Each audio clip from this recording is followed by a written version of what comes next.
Welcome to Talking Technology with NCBI Labs, where we believe that technology is the single greatest enabler for people with sight loss and all disabilities.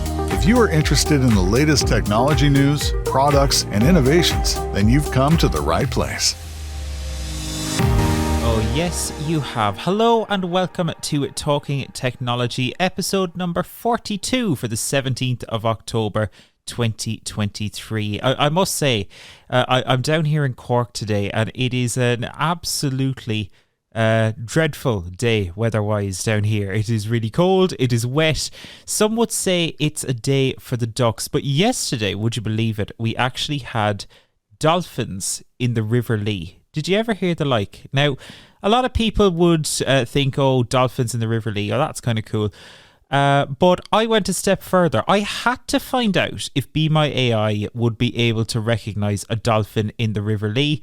And would I get a really detailed description of a dolphin? Well, unfortunately not. It informed me that I got a blurry image, unfortunately, and it also thought that it was a bird rather than a dolphin. So, was it a bird? Is it a dolphin? I don't know, but apparently we had dolphins in the River Lee yesterday. Crazy stuff. Anyway, hello. Welcome in to Talking Technology episode number 42. We've got a great show coming up for you over the next hour or so. We've got a packed show. We'll be talking all about the really cool new features in Seeing AI 5.2. Some really cool new features in there that are well worth talking about because Be My AI's got some competition. It's great to see that heating up. We'll be talking about that later on in the show. We will also be meeting our brand new NCBI Labs staff member. Giorgia will be here to talk all about her background, tell us a little bit about herself, and introduce herself to Talking Technology listeners. So we'll be looking forward to that later on too.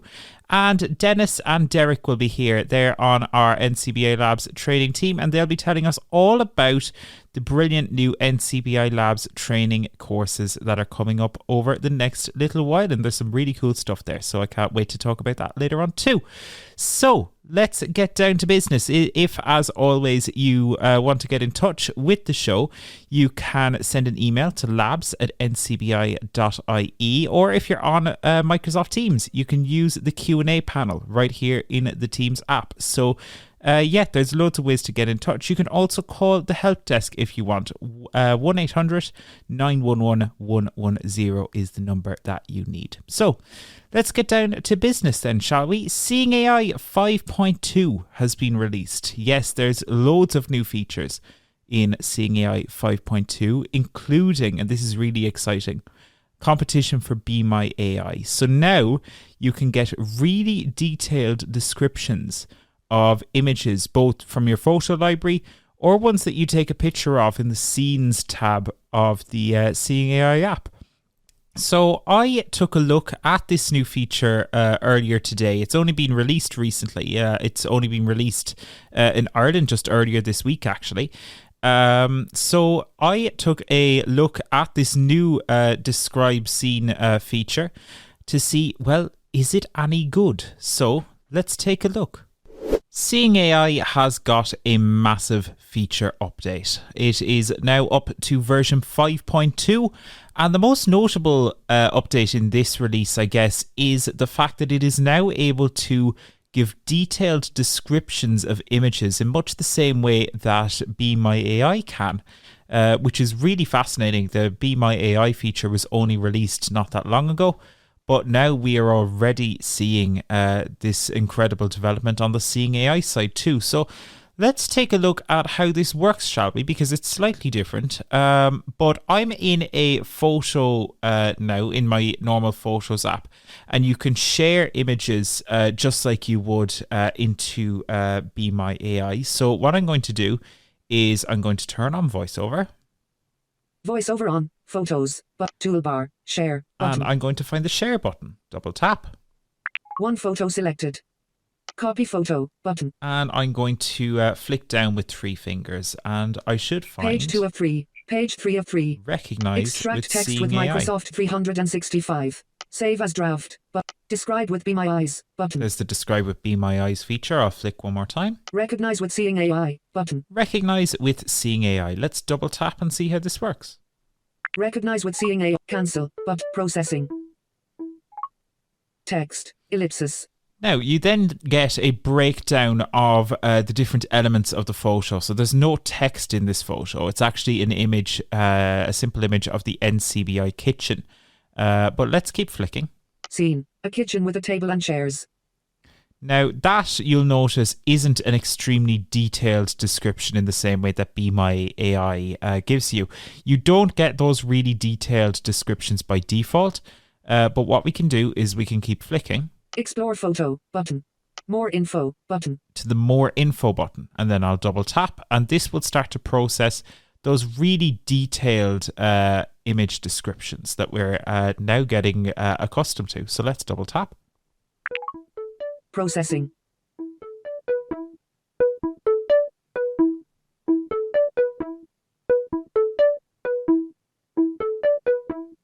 Back button. I love that the kitchen is music furnished with a table from and chairs. Seeing The kitchen AI. is furnished with a table and chairs.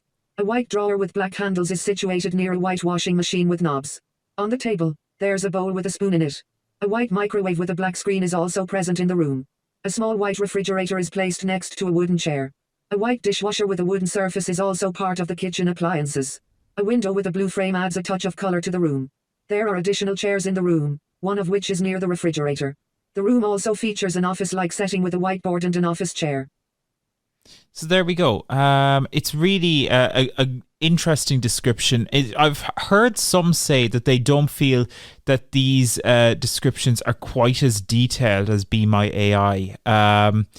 And you also can't ask follow-up questions, which I think is a shame in some respects. But this is what you're getting. You know, you're getting the just raw description, and you can do with that, you can copy it out or do whatever you want. But that's what you get. You can't ask follow-up questions at this time, at least. But that, I guess, is how it works if you're sharing an image in.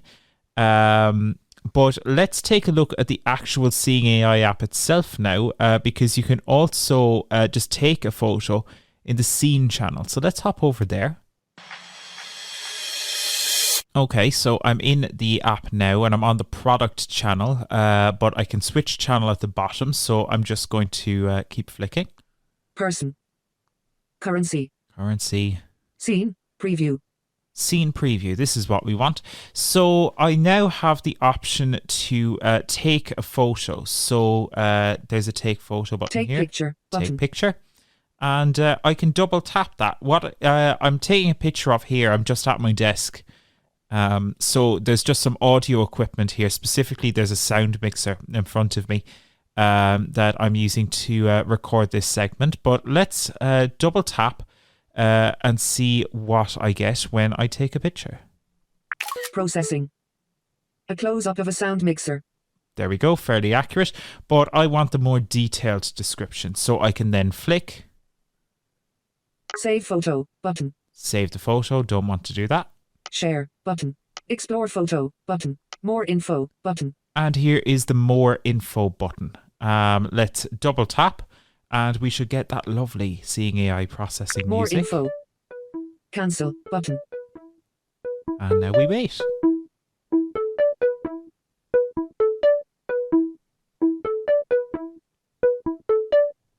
And it will start speaking automatically when it's done, if you voiceover enabled anyway.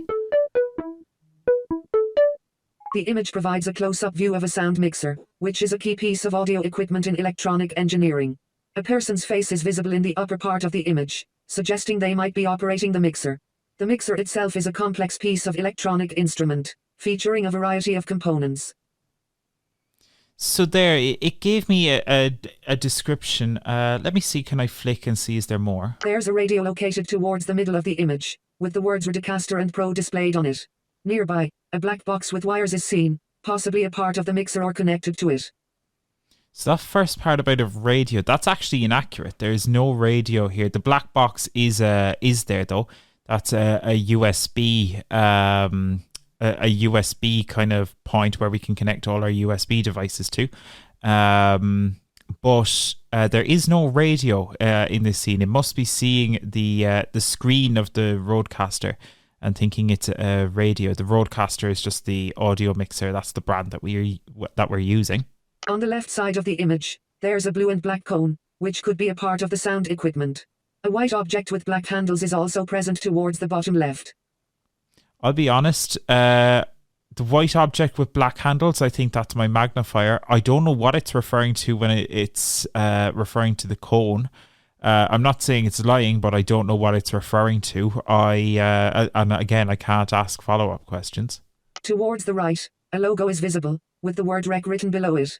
Several technical terms related to sound mixing, such as Class A, servo-biased, preamps, AFX, and onboard, are also seen in the vicinity, indicating the professional nature of the equipment.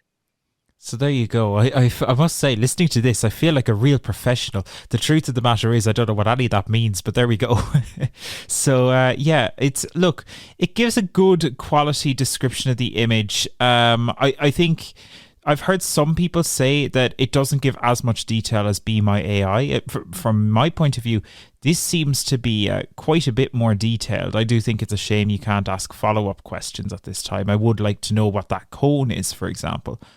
Because I don't know what exactly it's seeing there, but it's a really interesting one. It's apparently much less likely to cut off responses compared to Be My AI, which is also interesting to note.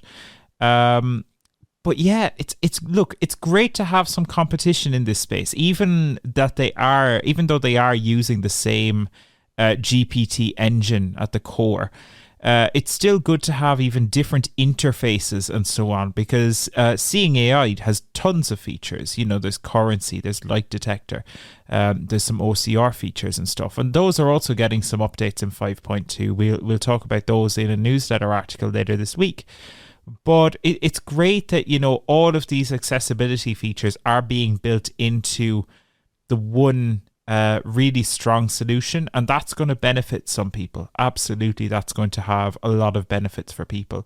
Some people will prefer Be My AI, some will prefer Seeing AI, but at the end of the day, it's just personal preference, and that's great. It's great that we're having these options out there, and who knows what's next, but it's absolutely fascinating to see how quickly and how fast all these things are moving, because AI is not standing still for sure. So the new features, they're available in Seeing AI 5.2. It's available on the App Store now. You can go download it, and if you haven't got it already, you'll be able to see that update in your updates list. So yeah, lots of cool new features for Seeing AI, and absolutely great to see. Fair play, Microsoft. Yeah, it's really cool to see for sure. I think it's one of these things, the more I think about that, and I've listened back to that earlier on after doing it, just to kind of have a second thought about, you know, what it was actually describing. In some respects, I can understand what people are saying about it being less descriptive around certain things. I think my initial thoughts were that it's going to be less descriptive, as in provide shorter responses. But I think what's actually being meant is it's giving less detail, because I have a funny feeling that if I was to take that same image with Be My AI, just having used Be My AI quite a lot over the last little while, it would have at least taken a guess at what my magnifier was. And likewise, I think it would have given me an indication of what it thinks that cone was. I still have no idea what that cone is, by the way. But yeah, look, a really cool feature. Great to have options out there. So yeah, that's available on the App Store now. And if you want to learn more about it, you can check out the newsletter article, which will be coming out later this week. So yeah, really cool stuff from Microsoft, and absolutely fair play. So yeah, that's Seeing AI 5.2, but we have loads of other cool stuff coming up on Talking Technology. We'll be talking about some of our training courses later on, but for now, we're moving on from new features to new staff members. Yes, we've got new staff members here at NCBI Labs, and making her podcast debut here on Talking Technology, I'm delighted to be joined by Giorgia, the latest addition to the NCBI Labs team. Giorgia, hello, how are you? Hi, David. Hi, thanks for having me here. You're very welcome. So, Giorgia, firstly, welcome to Talking Technology. Welcome to NCBI. How are you Thank settling you. in? All seems really, really good. I've started just last week, actually, and I'm getting to know the team and especially the devices. I'm discovering a lot I didn't know before. For So sure. it's really, really interesting. Yeah. Yeah, it's a big learning curve, I think, once you step into the world of assistive technology. But we were talking in a call earlier today that we were talking about seeing AI and stuff like that, and you're starting to find your feet with that, which is brilliant. But have you found it to be a massive learning curve, or how are you finding it? For now, I found it quite intuitive. Honestly, yes. That's good. But it depends. I think I've started from the things that are that I find probably more straightforward. Uh, there will be some devices that I will need time to understand how they work. I've seen some of them and some of the apps, as you mentioned, seeing AI, and they look great. Yeah. Brilliant. Yeah, for sure. Yeah, we've really, in fairness, we've been throwing you in at the deep end. You're on the podcast in week 2, so fair play. That's quite an achievement in itself. So, Giorgia, I guess, do you want to tell us a little bit about yourself? What's, if you don't mind me asking, what's your background? You were in training and stuff beforehand. Of course, David. Yes, I'm from Italy. So precisely from an island in the Mediterranean Sea that is called Sardinia. Oh, awesome. Yes, yes. As I was saying, I was in the training field in the last 2 years.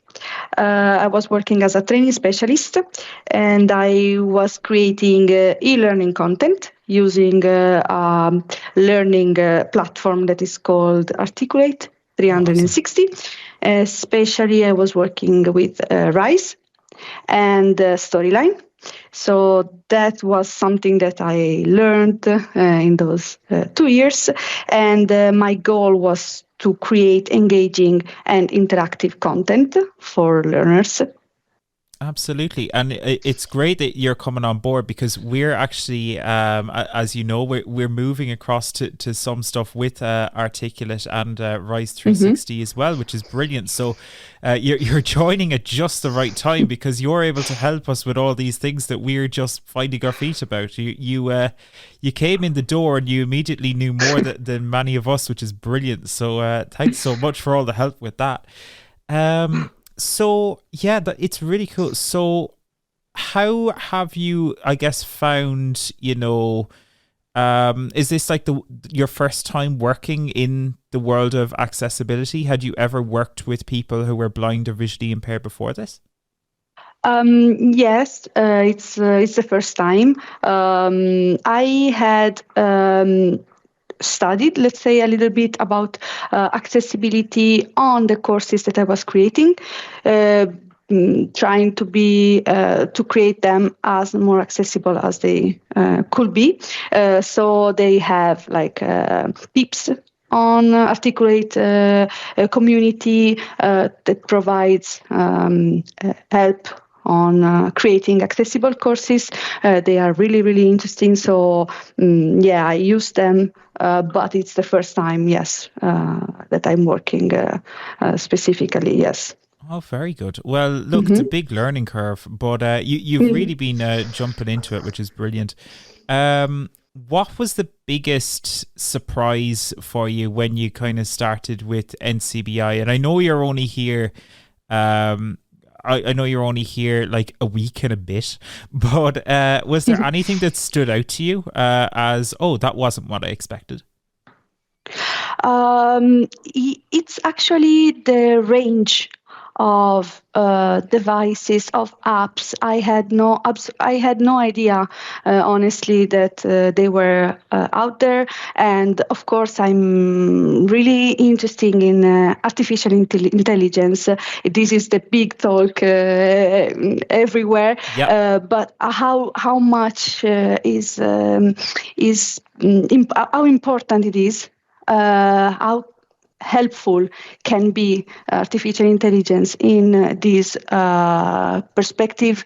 I honestly didn't think about that. So that's really, really cool, and something that I didn't expect. I should, but I should have, but I'm discovering a new world for me. So that's the main thing. Yeah. Yeah, it's brilliant. And that interest in artificial intelligence, I think it's coming at a great time, because we've seen things like, ChatGPT, and we've seen projects like, Seeing AI, even there we were talking about it, and Be My AI, and all of these cool new features that are starting to only come around in the last little while.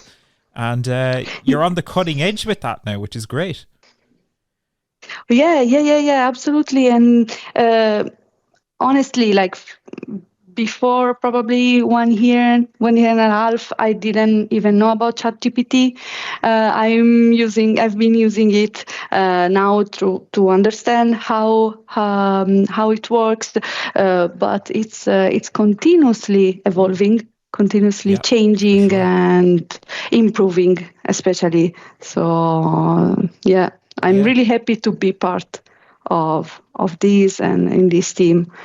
And we're really happy to have you. As I say, listen, welcome aboard. We won't ask you too many questions for now, but I'm sure that at some stage we'll be having you back on Talking Technology again, because it's great, especially with all of these topics like AI. It's great to have someone who is into that and stuff too. So I'm sure we'll have you on again. But for now, just to wrap up, do you want to tell people kind of, are you based in Dublin? Whereabouts are you working? Are you going to be working with service users? How's all that going to work? I am based in Dublin. My role is a technology trainer. So I will be working on one-to-one trainings with service users. I will be working on training, online training. Mostly in Dublin. Brilliant. And Northeast. Dublin and the Northeast. Brilliant. Well, Giorgia, you're very, very welcome to NCBI. Thank you so much for joining us on Talking Technology. Just as I say, a week and a bit into the job, we really did throw you in at the deep end. But welcome, and thank you so much for joining us. Thank you so much, David. It was a pleasure to be here. Thank you. Likewise. So look, it's brilliant to see the team expanding, and there is more trainers around the country. So if there is something that you do need training with, get in touch with us. The phone number that you need for the Labs help desk is 1-800-911-110. If you call that number and you have something that you do need support with, we'll do our very best to try and support you. That's why we're here. So Giorgia, welcome to the team. And we'll surely be hearing from her more over the next little while. But now, someone we are going to hear from as well, who is, I guess, one of which is the boss of, I have to be very careful now, he's the boss of the NCBI Labs training team, Mr. Denis Nolan, and he is joined by another technology trainer, Dereck Carroll. And folks, how are we? Hi, David. Yeah, all very good. Thanks, David. Brilliant. So, Denis, I'll start with you. Lots of things happening in training.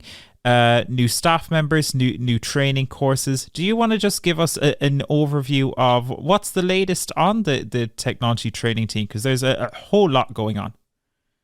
Yeah, thanks for the opportunity, David. Firstly, I'd like to take this opportunity to welcome Giorgia to the team. As you said, she's brand new, and she's just given a great interview there, letting all the listeners know a little bit about her, and that we've now got a new member of the team, and the skills then that she was able to demonstrate that she has the background in training, and in relation to the interest in AI that she may have, that all of these things I think will be brought to what we currently have and added, and only will serve to make it better. But it's exciting times for us.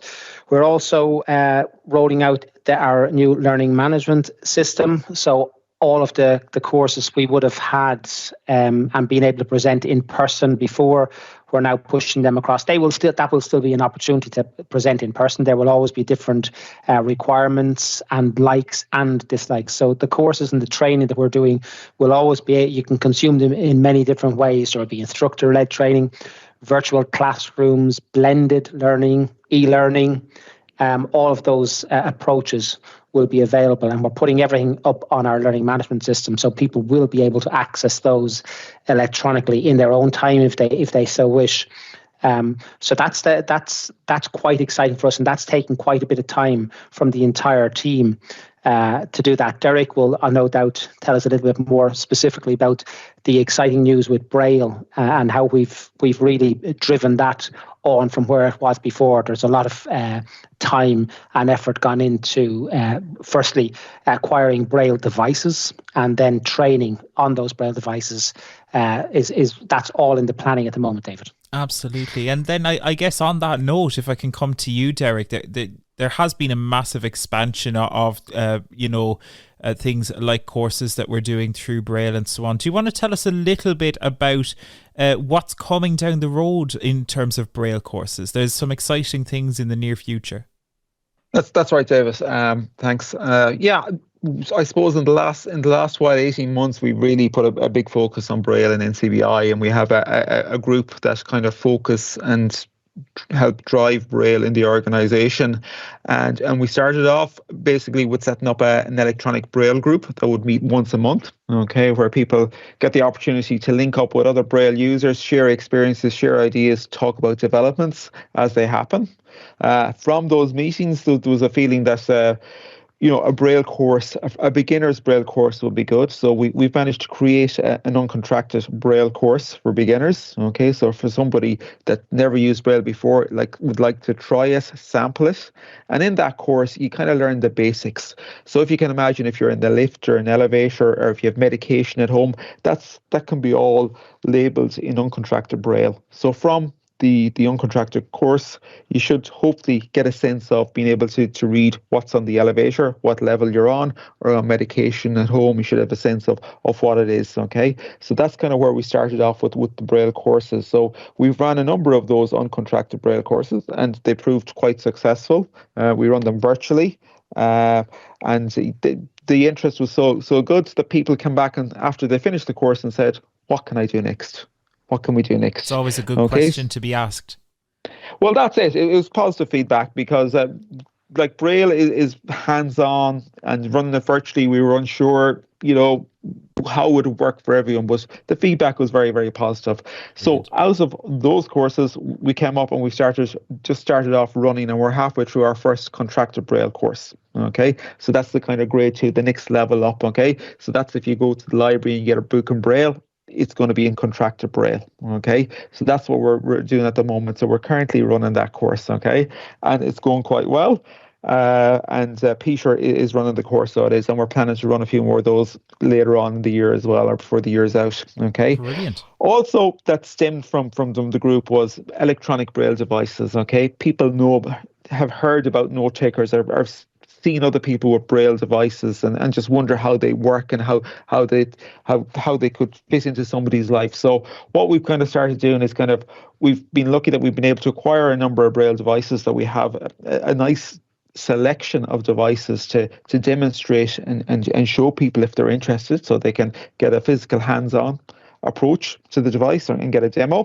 And also recently we ran the very successful Hable 1 course. So a Hable 1 Braille device is like a little keyboard, okay? And what you can do with the Hable 1 device is you can connect it up to your smartphone, Okay, so essentially you can use the Hable One device to drive your smartphone. So you could send a text message from it, unlock the phone, do loads of multiple tasks with it. So we ran one of those courses recently as well, and that's been very successful. So we've another one of those planned for in November.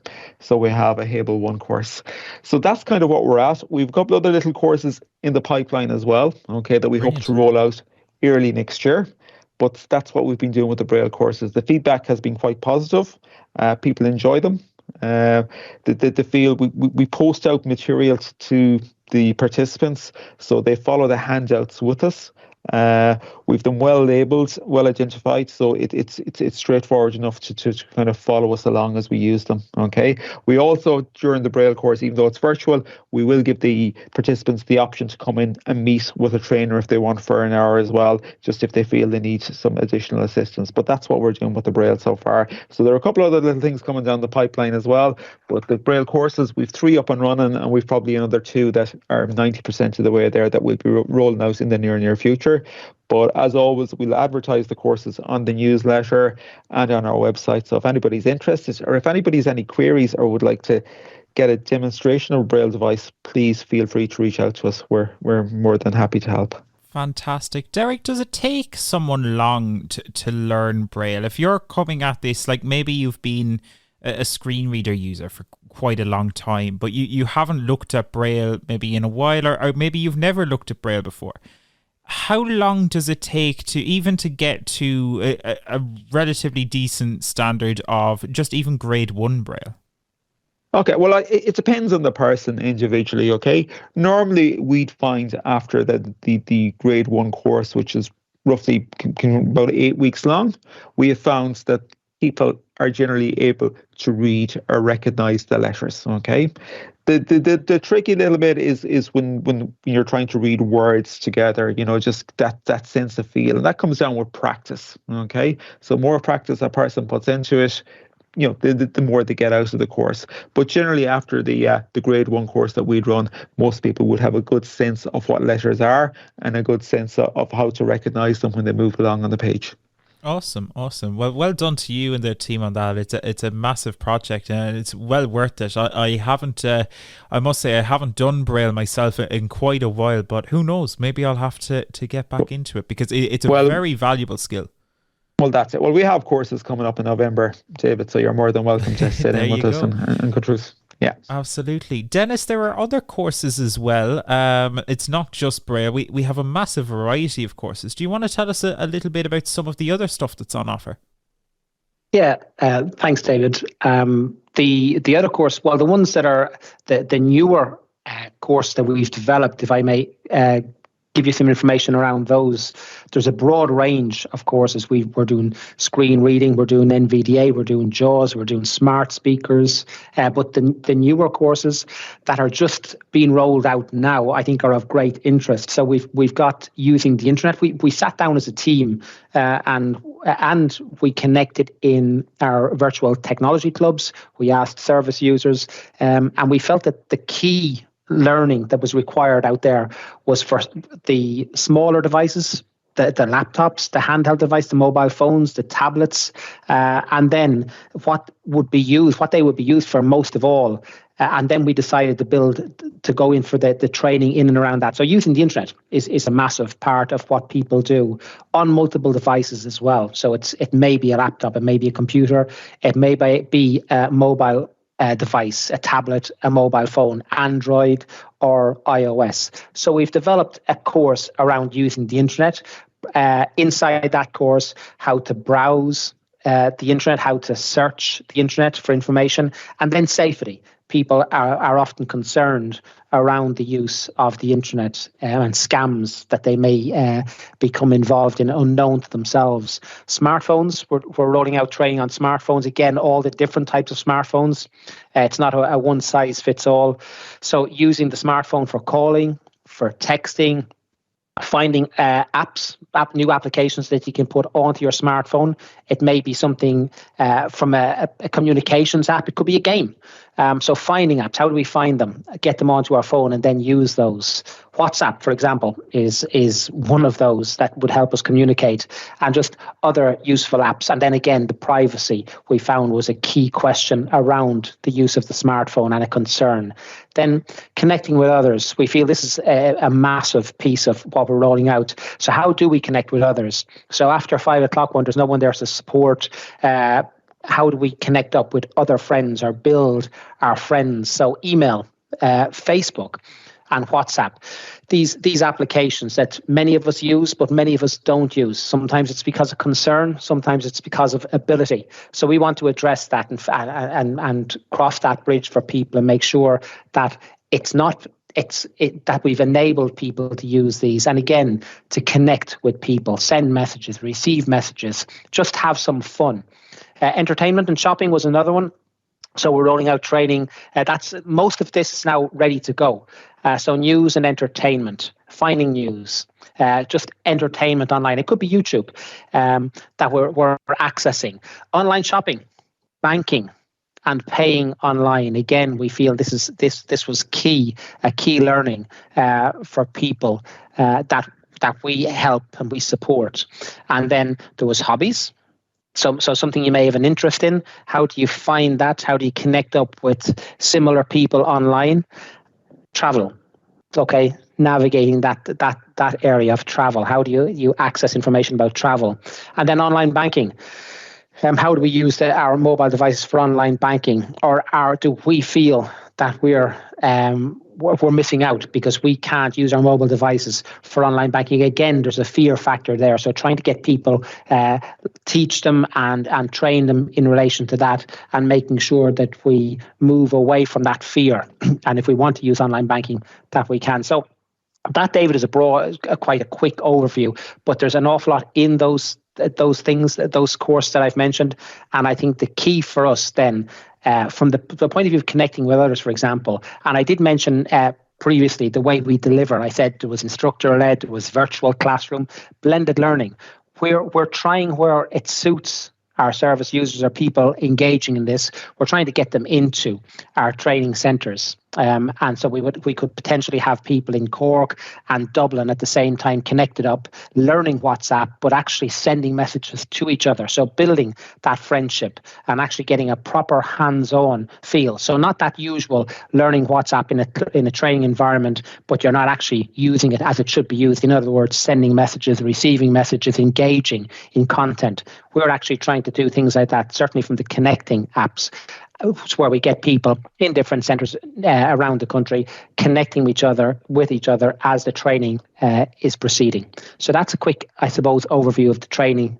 Some of, not all, but certainly some of the exciting courses that are now being rolled out. That's brilliant. Yeah, there's such a wide variety out there, but it just goes to show the massive variety of things that can be done with these devices. Whether it is banking, whether it's shopping, whether it is simple communication like WhatsApp, there's a massive amount of things you can do with these devices. Did you see a massive demand for these courses? And what's the kind of rollout plan for these? When are people going to be able to give them a go? And if they do want to give them a go, how can they let that be known? Yeah, a number of ways, David. So first of all, they're ready to go. That material has now been created. It's been pushed up into our learning management system. Important to note, of course, how you consume that and how you engage with the content that's there. That's really up to you. There are multiple ways. I've mentioned those now a couple of times. So whatever suits you, that's what we will support. So if that's one-to-one, if it's in a group-led, if it's virtual, we will support whatever way you find is best. So that material is ready to go. How you engage with that material, you can go online and ncbi.ie, navigate, you'll find the courses there in our news section. You can connect with us with training at ncbi.ie, so you can send an email to training at ncbi.ie. You can connect with any of the trainers that are nationwide. If you're involved in our technology groups or any peer support groups, you can make it known there as well. But I really would encourage you to get on board with this. They really are exciting. They're well created. They're well prepared, and we do hope that you'll put your name forward for those. We'll add you and connect back with you, give you a date of when we're starting, and we'd be delighted to have you on board. And just, it might seem, just to ask, it might be an obvious question, but is there any charge for service users? No, there's no charge whatsoever, and it's a good question, David, for fear that people may be sitting there thinking that are wondering if there is, but there is no charge for any of that training. No, and we will continually support you in relation to that also. Fantastic. Dereck, you were going to come in there, I think. Yeah, no, I was just going to come in and just in relation to the course, and I suppose just some of the feedback, because I've been mentioning it to a few of the people that I'd link in with here over the last while. And, you know, one of the big things is they like the idea of the section on using your smart device. Okay, so sometimes you might go on a course and it might be just all about one device, but there are multiple Android phones out there, as you know, and there's iPhones and there's multiple tablets and so on.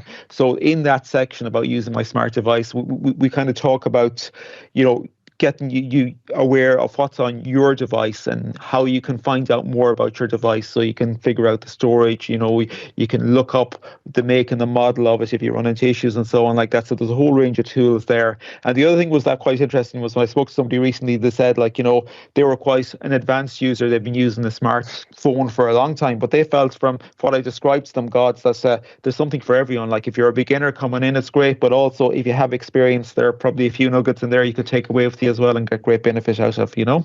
And I suppose just the tech clubs are mentioned there briefly as well. Like we're always open to new people coming to join our tech clubs. You know, the tech clubs are great because we get a group of people that want to do the same thing into the same virtual room, and we can talk and share ideas, and people can share experiences with each other, and it's just a wonderful support group to have, you know. So if anybody wants to join a tech group, they're all over the country, you know, please feel free to reach out to us. Dennis gave the details there, training@ncbi.ie, and we can get you signed up to your local tech club as well.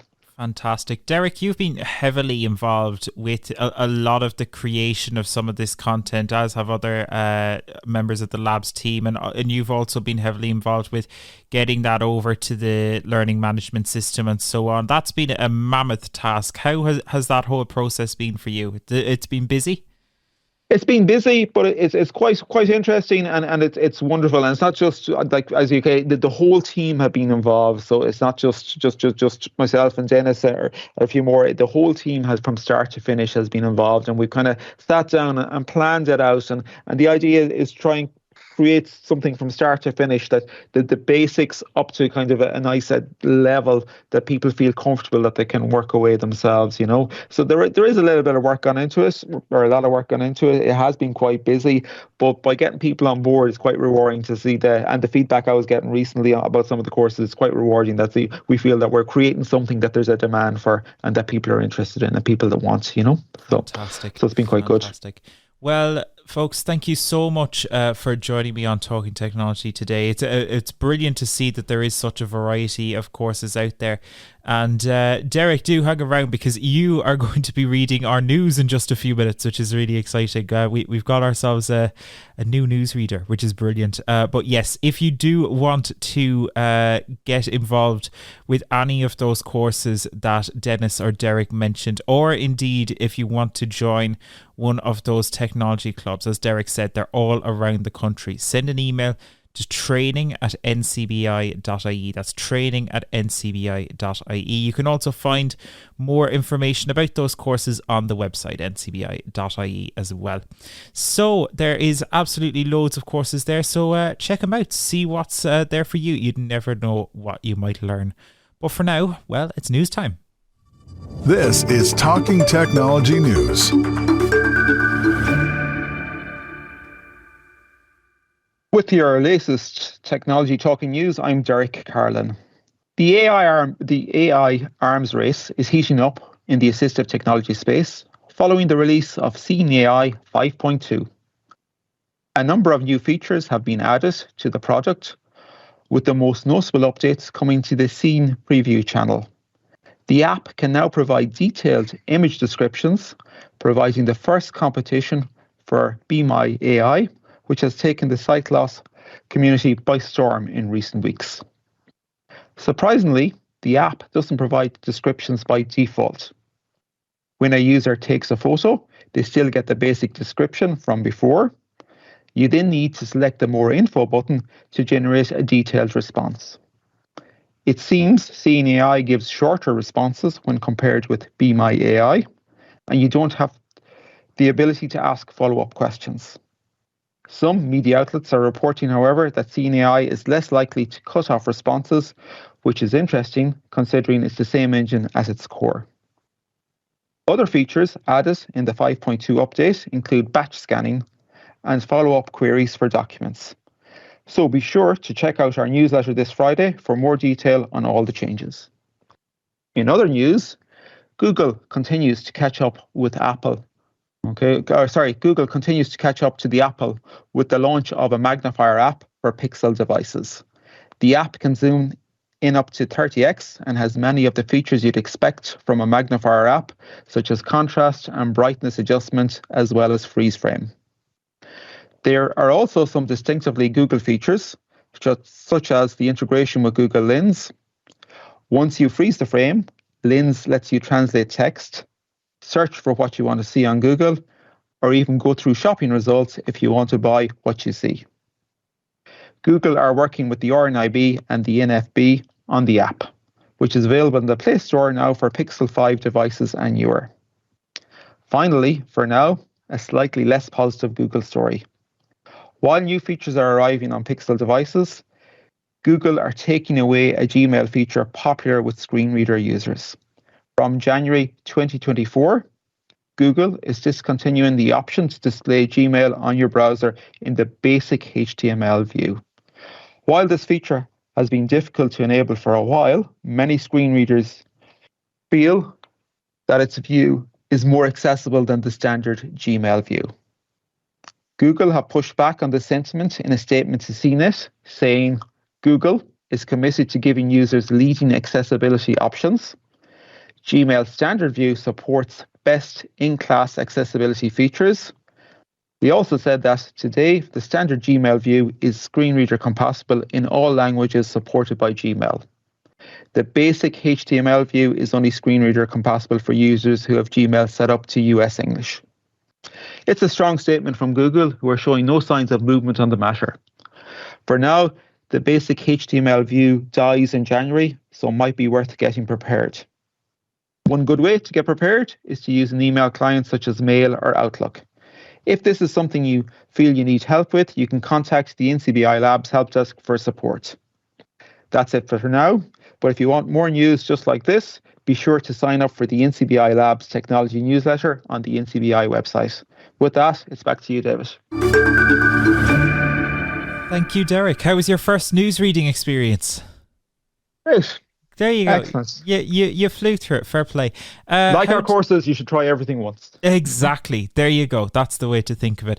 How do you feel about these new Seeing AI features? Have you tried many of the AI features? How are you feeling about AI generally? Yeah, it seems to be an area that's developing the whole time rapidly. Okay, it's really exciting time, so it is. So hopefully they keep going the way they're going with some of the features. They definitely provide a bit more detail, like the Scene Preview option and get more information is definitely something I know that people would be of an interested in. So yeah, it's all very positive, David. It's heading in the right direction, I think. And you're an Android man, if I'm not mistaken, or at least a fan of the Android side. Do you think this magnifier feature is going to be a big thing for those with sight loss? Obviously, it's been on the iOS side for quite a while, but do you feel this is a nice complement to things like Google Lookout and Reading Mode and so on? Definitely, because I think like my experience up to now with the Android devices is with linking up with people, you end up downloading a free magnifier onto the device and there's ads and so on. So definitely this can compete with the Apple device and it's definitely going to be a good game changer or something that people will definitely use, and a nice complement to the other apps you mentioned there, such as Google Lookout and so on. It's finally good to have an official version, isn't it? It's like we're not going to be dealing with those ads anymore, which is great.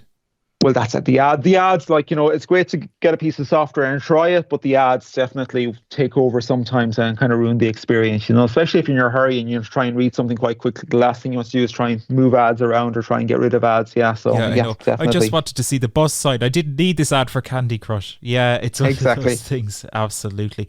Well, Dereck, thank you so much for joining us on Talking Technology. And I think I'll have to be calling you Dereck Dobson from now on, just because you did a brilliant job on the news, so thank you so much for that. Alrighty, let's move on to NCBI Labs Quick Picks, shall we? It's time for NCBI Labs Quick Picks. There we go. So, Quick Picks, we've got two really cool Quick Picks for you this week, and joining me to talk all things Quick Picks, I am joined by John Paul Corcoran. Hello, JP. Hello, David.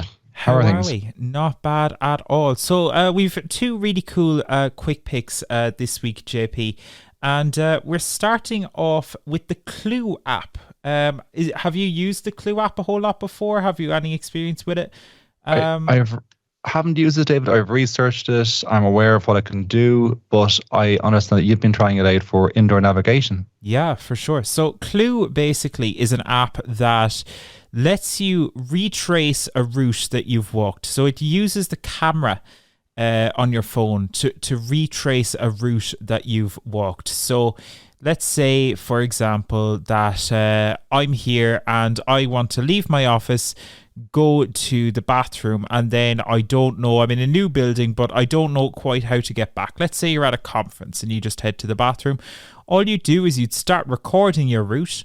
You would bring the phone with you as you head off to the bathroom or to wherever you're heading to. Let's say you go off for lunch in a different part of the building and you want to know how to get back to the actual main conference, let's say, for example. Then all you do is when you're ready, you retrace your route and it will guide you along the way. It can use sound to guide you on screen. There's some bubbles that will float along if you have enough vision to see that.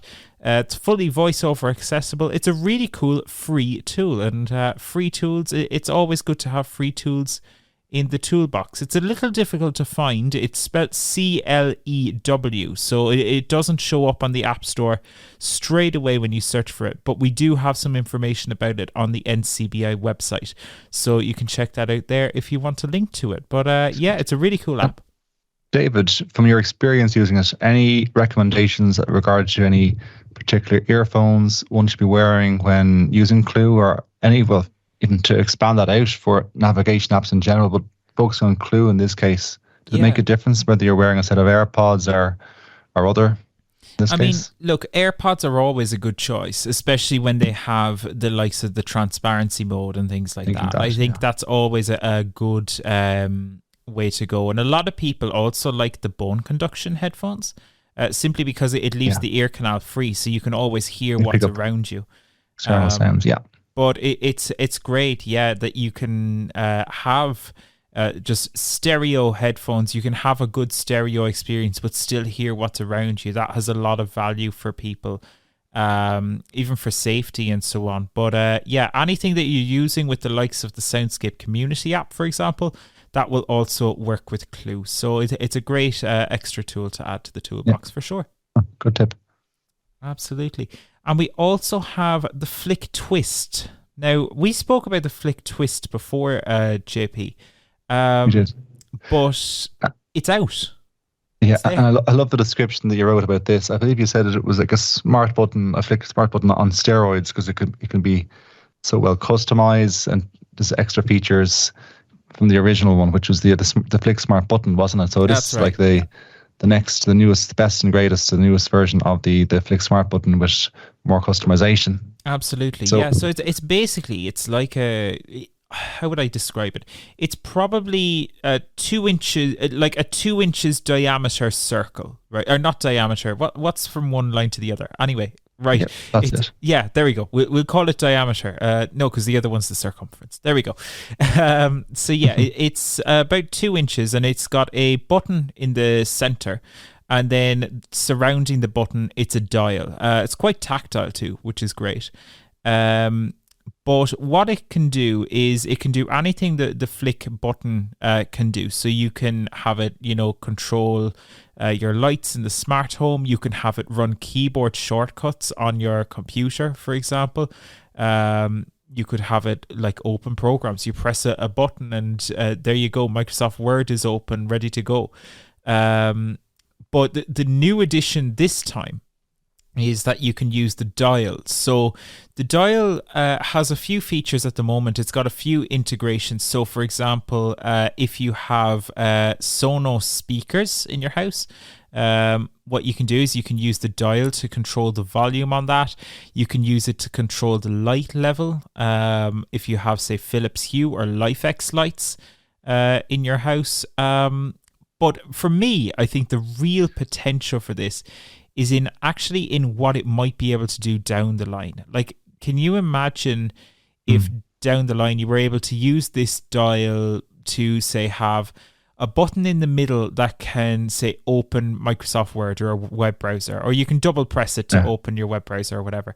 But then you're reading something and, I'd actually prefer if JAWS spoke a little slower at this point. You turn your dial, it reduces your speaking rate. Like, that kind of thing is so cool to me, and it's not technically possible just yet, but who knows what the future brings. This seems to be an incredible little device. Okay, so question for you, David, would it be this?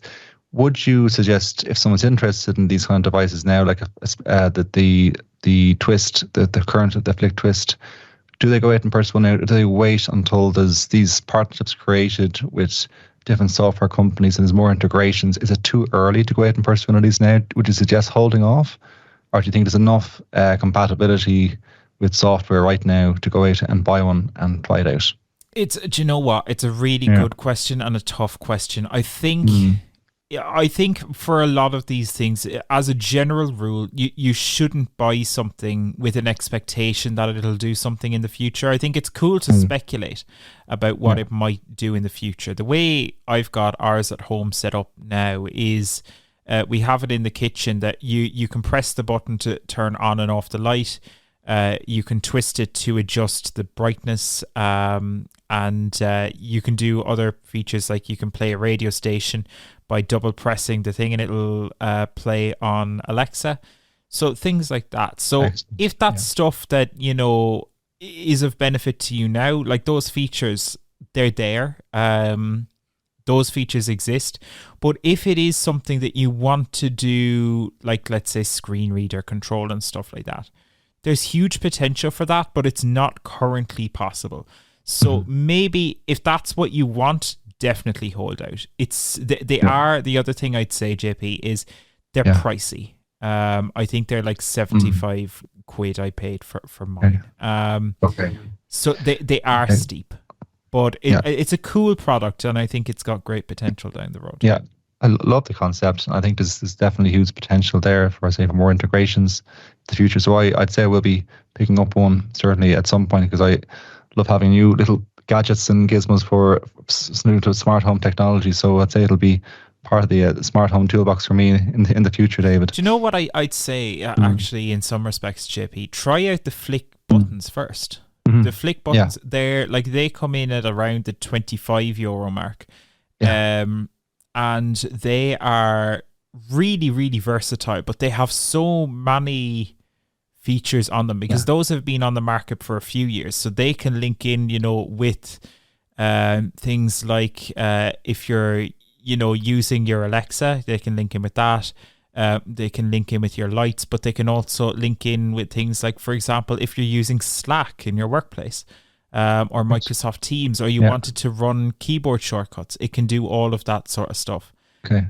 Excellent. So that's a good starting point. Start with the flick button.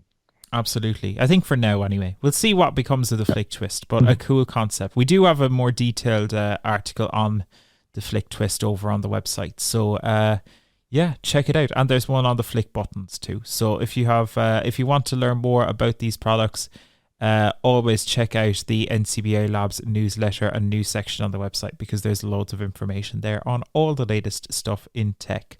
JP, thank you so much for joining me and talking about all things Quick Picks. So that is about our lot for this episode of Talking Technology, episode 42. Thank you so much for joining us over the last little while. We'll be back really soon in 2 weeks' time with some more exciting technology stuff for you. So be sure to subscribe if you're on the podcast apps or on the YouTube channel. Do be sure to hit the subscribe buttons over there. We really would appreciate you joining the crew. So if you do need support in the meantime, as always, you can send an email to labs@ncbi.ie, or you can give us a call, 1-800-911-110, 1-800-911-110. We're here to support with all sorts of technology issues, assistive technology issues, mainstream technology issues. We have a wide variety of skills amongst us here, so do give us a call if you do need support. But for now, that is it. Thank you so much for listening, and we'll see you next time for another episode of Talking Technology. Thanks for listening to the Talking Technology podcast with NCBI Labs. If you would like to support our show, you can visit donate.ncbi.ie. The NCBI Labs Talking Technology podcast is proudly sponsored by IA Labs, the market leader in the provision of digital accessibility services.